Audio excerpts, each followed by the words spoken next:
Did you know? In Castlevania Lords of Shadow 2, Victor Belmont was named after a character from a cancelled Castlevania project, Castlevania Resurrection. Producer for Lords of Shadow 2, David Cox, told DidYouKnowGaming, "We used the name Victor as a tip of the hat to the cancelled Dreamcast project. Originally, Victor was going to be Julius Belmont from Aria of Sorrow, but we felt it was stepping on Mr. Igadashi's ideas and concepts. And so, the Lords of Shadow's Victor Belmont was named after a safer reference, an unused character from a non-Igadashi project. The original Victor Belmont was a washed-up gambler who rejected his destiny as a vampire hunter from the Belmont clan. His story is set in 1666, directly before Simon Belmont's adventure in the original Castlevania. Sonia Belmont from the Game Boy title Castlevania Legends was set to make an appearance in Castlevania Resurrection as well. Sonia's role was to be resurrected from the dead after 3 centuries to do the job that Victor Belmont refused. This clear attempt to link Resurrection with the main series canon storyline would have turned out problematic later on, as Castlevania producer Koji Igarashi removed Castlevania Legends from the series' official timeline. And because of the Sonia Belmont connection, it's likely that Resurrection would have been retconned out of the timeline as well, if it were ever released. Ultimately, Castlevania Resurrection was cancelled due to multiple delays and the demise of the Dreamcast.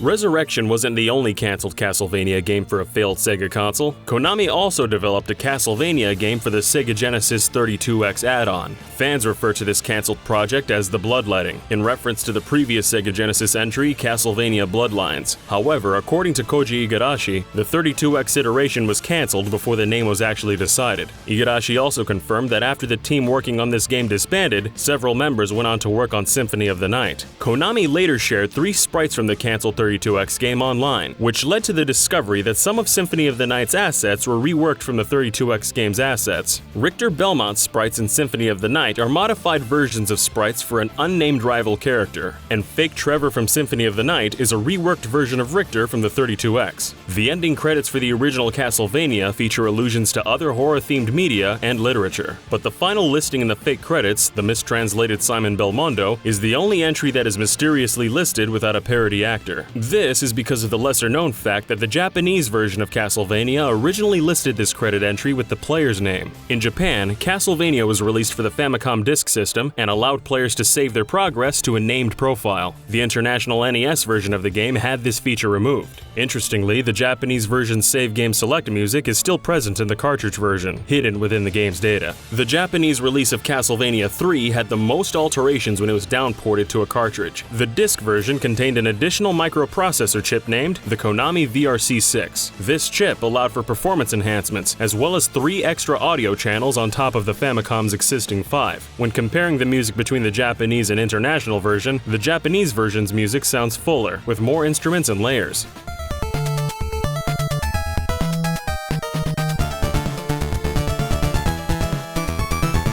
When it came to Castlevania 3, alterations to the game's international version were due to censorship. However, this was mostly relegated to nude statues. Surprisingly, much of the religious imagery remains largely the same, despite Nintendo of America's strict policy on religious content.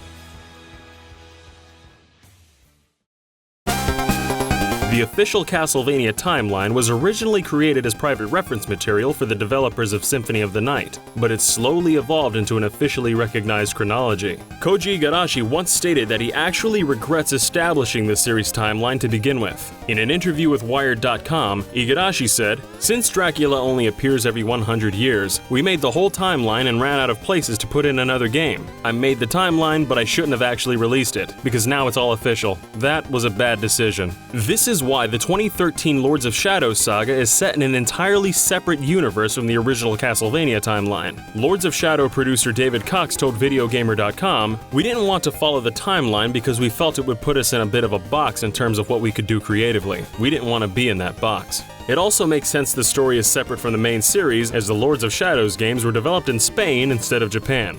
The influences on Lords of Shadows are also different. Instead of the anime-style look and feel of the Japanese games, the Spanish take on the series was heavily inspired by the work of Mexican filmmaker Guillermo del Toro. Hideo Kojima of Metal Gear fame also had a tremendous impact on the Lords of Shadows series. Kojima provided valuable feedback on some design elements and also handled the Japanese localization of the game. He brought in many of the same voice actors from the Metal Gear series for the Japanese dub, and even voiced the Chupacabra himself.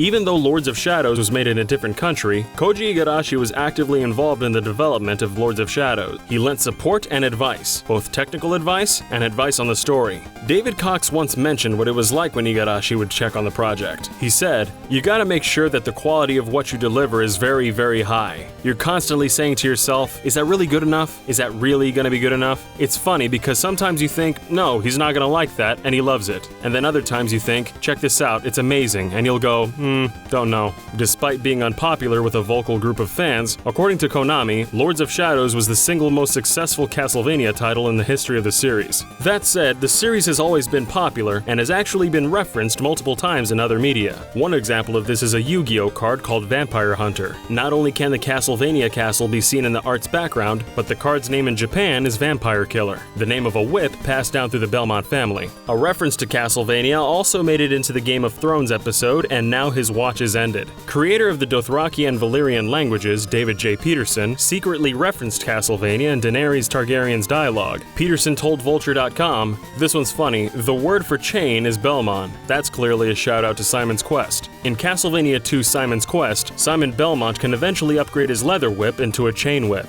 Speaking of Simon's Quest, Dracula's grave in the game's credits reads 1431 to 76. This is a reference to Vlad Tepes, also known as Vlad the Impaler. Vlad was a major inspiration for Bram Stoker's original Dracula character, who was also born in 1431 and died in 1476. Did you also know that DidYouKnowGaming started a second channel that has multiple videos every week, and that you could win a Nintendo Switch by subscribing? Check out the video description for more details.